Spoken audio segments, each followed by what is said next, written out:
আলহামদুলিল্লাহ ওয়াসসালাতু ওয়াসসালামু আলা রাসূলিল্লাহ। গত পর্বে আমরা অনেক ধরনের যুক্তি দেখলাম। আল্লাহ যে আছেন সেটা যারা চিন্তা করবে আল্লাহকে নিয়ে, অথবা আমরা কোথা থেকে আসছি, আমরা কোথায় যাচ্ছি, কিভাবে এই মহাবিশ্ব চলতেছে বা উৎপত্তি কিভাবে, এসব নিয়ে যারা চিন্তা করবে তারা ইভেনচুয়ালি অনেক অনেক আল্লাহর অস্তিত্বের সপক্ষে অনেক দলিল নিদর্শন অথবা প্রমাণ। যদিও আমি বলছি আগে যে আল্লাহকে সরাসরি প্রমাণ করার ব্যাপার না। আল্লাহ সরাসরি বলতে 2+2=4 তা না, বরং ইনফারেন্সিয়াল বলছি আমি। ইনফারেন্সিয়াল বলতে বোঝাচ্ছে যে একটা জিনিস দেখে আরেকটা জিনিস বোঝা যায়। যেভাবে একটা উদাহরণ হচ্ছে যে আমরা ব্ল্যাক হোল বলে একটা জিনিস আছে মহাবিশ্বে, খুবই সিগনিফিক্যান্ট ফিজিক্সের অথবা অ্যাস্ট্রোফিজিক্সের খুবই সিগনিফিক্যান্ট ব্যাপারগুলোর পেছনে ব্ল্যাক হোলের একটা রোল আছে, বিশাল রোল আছে। এবং ব্ল্যাক হোল হচ্ছে অত্যন্ত ভারী, মানে মানে অত্যন্ত ঘন ঘন বস্তুর সমষ্টিতে ব্ল্যাক হোল তৈরি হয়। ঘন বলতে ভারী। এর ভর এত বেশি যে তার গায়ে আলো পড়ে কোনো আলো ফিরে আসে না, সব শোষিত হয়ে যায়। এবং আপনারা হয়তো জানেন যে আমাদের যে গ্যালাক্সি, তার মাঝখানে যখন ওই ছবি দেখেন তখন দেখবেন যে মাঝখানে একটা জায়গাকে হলো মনে হয়, ফাঁপা ফাঁপা মনে হয়, কিছু নাই মনে হয়। তো সেখানে একটা জায়ান্ট ব্ল্যাক হোল আছে বলে অঙ্ক দ্বারা বা হিসাবে প্রমাণিত হয়, কিন্তু এটাকে কেউ দেখে নাই কোনোদিন। কিন্তু হিসাব নিকাশে বোঝা যায় যে এখানে খুবই ঘন এবং ভারী একটা আছে, সেন্টার আছে, যেটাকে তারা মনে করতেছেন যে এটা জায়ান্ট ব্ল্যাক হোল, যা নাকি একদিন বা 2 দিনে একটা করে তারা খেয়ে ফেলতেছে। মানে তারাটা তার ভিতরে যায় এবং হারিয়ে যায়। এত এত আকর্ষণ শক্তি তার, যে তারাটা কলাপস করে তার ভিতরে এবং মানে শেষ হয়ে যায়। ওনারা মানে সায়েন্টিস্ট যারা, তারা আপনার আমাদেরকে বোঝাইতে গিয়ে, মানে লেমেন ল্যাঙ্গুয়েজে বোঝাইতে গিয়ে বলেন যে খেয়ে ফেলতেছে, একটা করে তারা খেয়ে ফেলতেছে প্রতি 2 দিন বা 1 দিনে।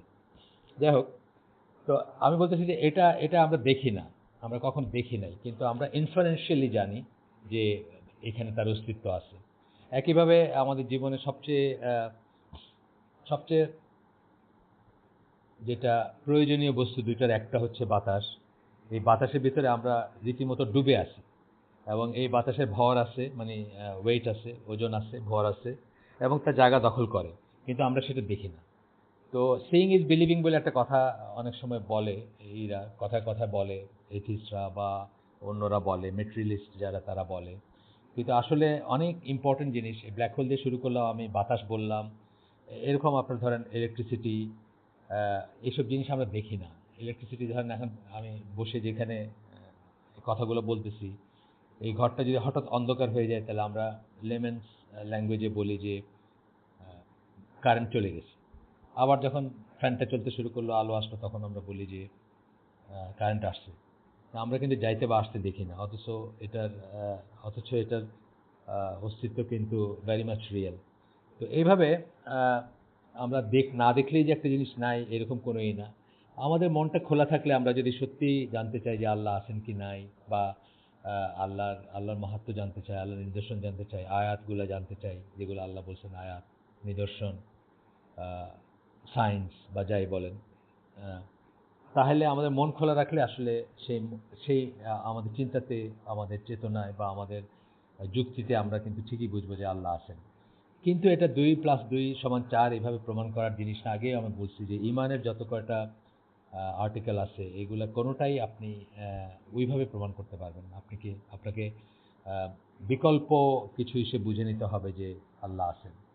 তো আসলে আল্লাহ আছেন এই ব্যাপারে নিশ্চিত হওয়ার জন্য এত সায়েন্স বা অঙ্ক বা যা কালকে বললাম, আজকেও যা বললাম, এগুলো প্রয়োজন নেই। খুব সিম্পল লজিক। কারণ আল্লাহ 1400 বছর আগে যখন ডেজার্ট বেদুইনদের জন্য এই দিন বা কোরআন কোরআনকে তাদের সামনে যেহেতু নাজিল করছেন আল্লাহ, সুতরাং এত অঙ্ক বা এত সায়েন্স জানার দরকার নেই আল্লাহকে চিনতে, বুঝতে বা জানতে বা মানতে, অথবা কনভিন্স হতে যে আল্লাহ আছেন, এত কিছুর দরকার নেই।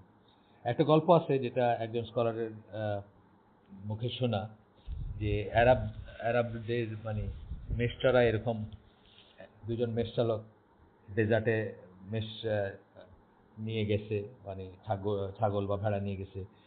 তো ছোটজন বড়জনকে বলতেছে যে আল্লাহ যে আছে আমরা কিভাবে বুঝবো, আমরা তো আল্লাহকে দেখি না।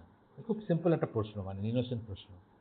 সো বড়জন তাকে একটা ছোট্ট স্টিক ছিল হাতে, ওটা দিয়ে জাস্ট আলতো করে আঘাত করে বলতেছে যে এই যে এখানে ক্যামেল ডাং মানে উটের গোবর আছে দেখা যাচ্ছে, এটা দেখে কি আমরা বুঝি না যে এখান দিয়ে একটা উট চলে গেছে? Simple logic. আমাকে কি উটটা দেখতে হবে টু নো দ্যাট এটা ক্যামেল ডাং বা এখান দিয়ে একটা উট গেছে? আমি এটা দেখে বুঝতেছি যে এখান দিয়ে একটা উট গেছে। এরকম লজিক দিয়ে কিন্তু আল্লাহ আসলে, মানে এরকম লজিক দিয়েই আল্লাহকে চেনা যায়, বোঝা যায় বা মানা যায়, অথবা কনভিন্সড হওয়া যায় যে একজন সৃষ্টিকর্তা আছেন। এটির জন্য খুব বড় খুব থিওরির দরকার নাই, ফিজিক্সের দরকার নাই, কোয়ান্টাম মেকানিক্সের দরকার নাই। কিন্তু আমরা অনেক সময় আমাদের চিত্তটাকে সত্যের জন্য উন্মুক্ত রাখতে পারি না। আমরা এখানে বাধা পড়ে যাই বা একটা ভিশাস সাইকেলে জড়ায় পড়ি, আর আমরা ওর থেকে বের হয়ে আসতে পারি না। অনেক অ্যাগনোস্টিক বা এইথিস্ট বা যারা কমিউনিস্ট বা ওই ধরনের যারা আছেন, মেটেরিয়ালিস্ট যারা আছেন, যারা মনে করেন যে রিয়েলিটি যা হাত দিয়ে ধরতে পারি সেটাই রিয়েল, তার বাইরে কিছু রিয়েল না। ইন্টারেস্টিংলি ল্যাটিন ভাষায় রিয়েল শব্দটা যেখান থেকে আসছে, ওই ল্যাটিন শব্দটা হচ্ছে রেস, এবং ওইটার অর্থ হচ্ছে নাকি জিনিস। এই জন্য ওয়েস্টার্ন ওয়ার্ল্ড বা মেটেরিয়ালিস্ট ওয়ার্ল্ড জিনিসের পেছনে দৌড়ায়, মানে সলিড টেনজিবল বা কংক্রিট জিনিসের পিছনে দৌড়ায়, এবং তাদের কাছে রিয়েলিটিটা হচ্ছে যেটা হাত দিয়ে ধরতে পারে, অনুভব করতে পারে। অথচ আমাদের কাছে কিন্তু রিয়েলিটিটা তা না। আমাদের কাছে সবচেয়ে বড় রিয়েলিটি হচ্ছেন আল্লাহ। আল্লাহর একটা নাম আমি আগেও বলছি আপনাদের, আল হক। আল হক মানে দি রিয়েল। তো আল্লাহকে আমরা দেখি না, কিন্তু আমরা আমরা বুঝি। আল্লাহ যেভাবে আমাদেরকে বোঝাইছেন, যে যুক্তি যে প্রমাণ আল্লাহ উপস্থাপন করছেন, তার ভিত্তিতে আমরা বুঝি যে আল্লাহই অ্যাবসলিউট রিয়েলিটি, আর আমরা সবাই হচ্ছে রিলেটিভ রিয়েলিটি। আমরা আজকে আছি কালকে নাই, এই পৃথিবী আজকে আছে কালকে থাকবে না, এই মহাবিশ্ব আজকে আছে কালকে থাকবে না।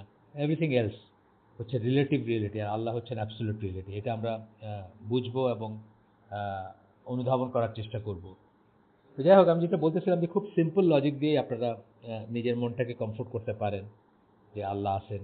আরও উদাহরণ দেন, যেমন আপনি যদি একটা আইল্যান্ডে যান, একটা একটা দ্বীপে গেছেন যেখানে কেউ নাই, কোনো জনমানুষ নাই। আপনি দেখলেন যে একটা কোনো প্রাণী নাই, কোথাও কেউ নাই, কিন্তু আপনি দেখলেন যে একটা সুন্দর ঘর, সাজানো গোছানো একটা ঘর আছে। এই ঘরটা দেখে আপনার কি মনে হবে?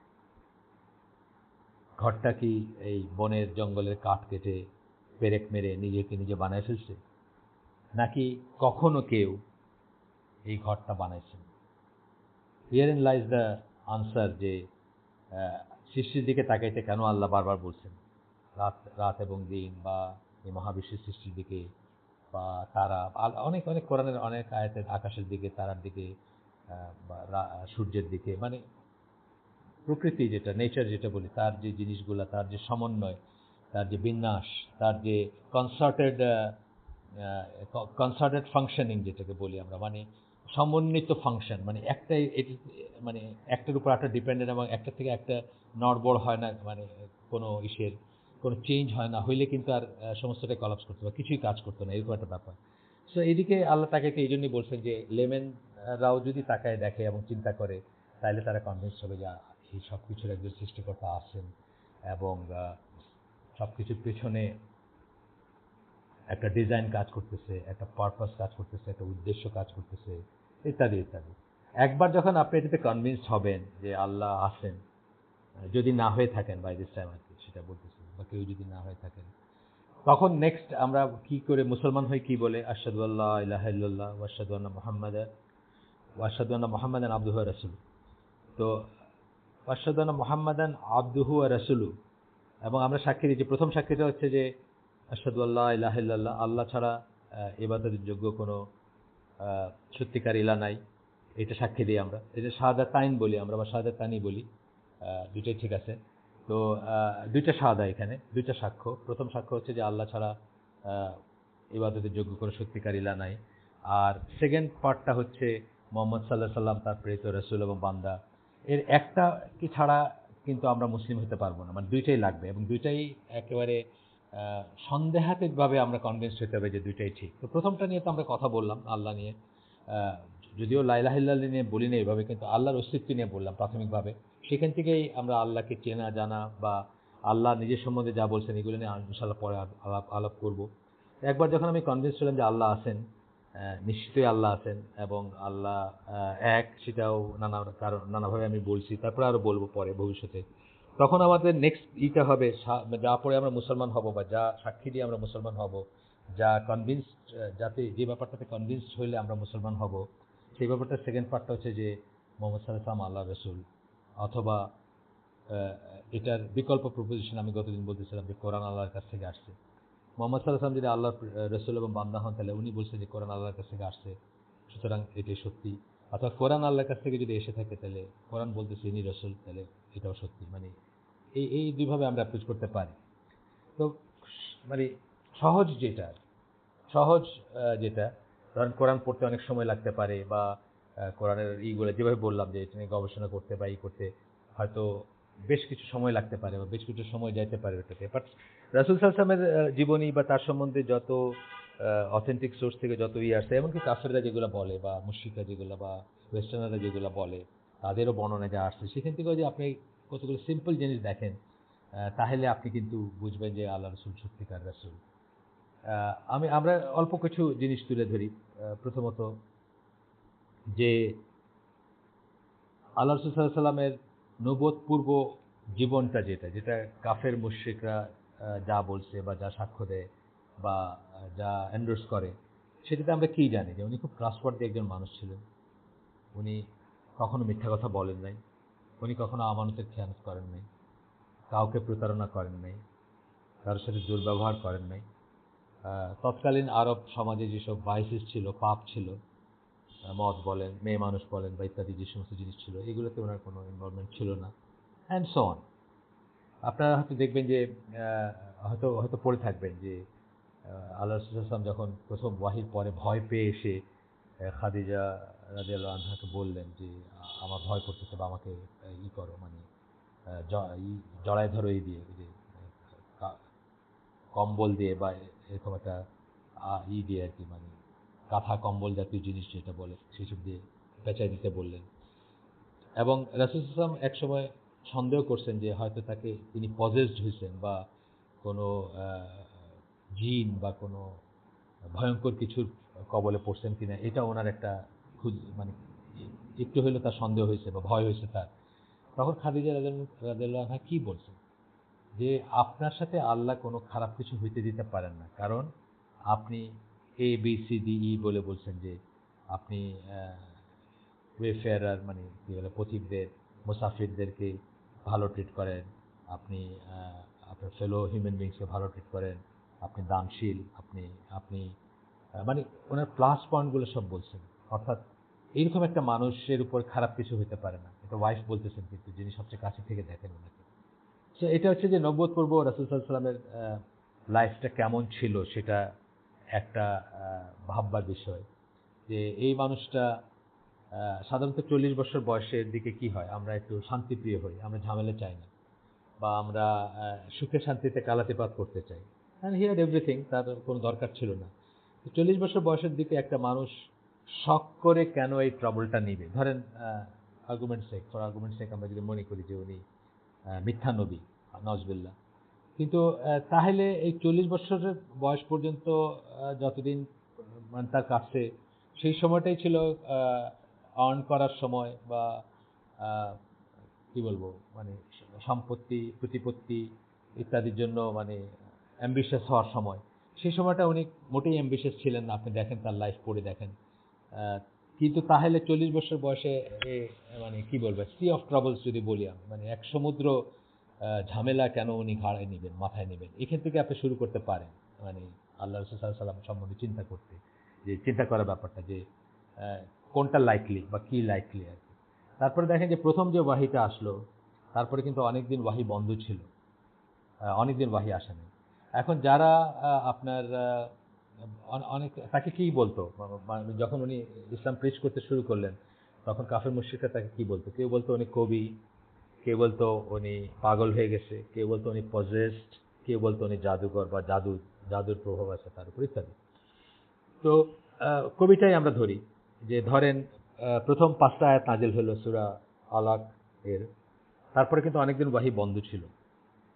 এমনকি রাসূল সাল্লাল্লাহু আলাইহি ওয়াসাল্লামের মানে মনে এসেছে তার জীবনটা তিনি আর রাখতে চান না, আল্লাহ বলে তাকে ভুলে গেছেন, তার কি হয়েছে বা ইত্যাদি। উনি খুব খুব টেন্স থাকতেন যে তার কাছে আর কোনো বাণী আসতেছে না।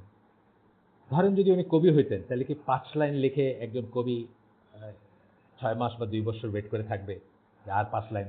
মানে সূরা আলাকে 19টা আয়াত আছে, তো প্রথম 5টার পরে 14টা আয়াত কিন্তু পরে আসছে অনেক। তো একজন কবি যদি হইতো, সে মানে উনি যদি একজন কবি হইতেন, তাহলে কি উনি ওই 5 লাইন লেখার পরে আর 6 মাস বা মতান্তর 2 বছর ওয়েট করে থাকতেন বাকি 14 লাইন লেখার জন্য? না, উনি সেটাকে সুন্দর শেপ দিতে বা করতে চেষ্টা করতেন এএসএপি, যত যত তাড়াতাড়ি সম্ভব। এই যে যেমন একটা লজিক আমি বললাম যে আপনার চিন্তার খোরাক যে উনি কি তাহলে নিজে লিখছেন কোরআন, মানে যে ওই দুইটা কথা আর কি, যে কোরআন আল্লাহর কাছ থেকে আসছে এবং উনি প্রকৃত রসুল। তো আমরা ইনশাল্লাহ আগামী দিন অনওয়ার্ড, এখান থেকে অনওয়ার্ড আবার কথা বলবো, একটু একটু করে বলি যাতে অ্যাসিমিলেশনের সুবিধা হয়, হজম করতে সুবিধা হয়, আর কথাগুলো মনে থাকে বা সিম্পল হয় কথাগুলো। এই জন্য অল্প অল্প করে আমরা করবো ইনশাল্লাহ। আসসালামু আলাইকুম ওয়া রাহমাতুল্লাহি ওয়া বারাকাতুহু।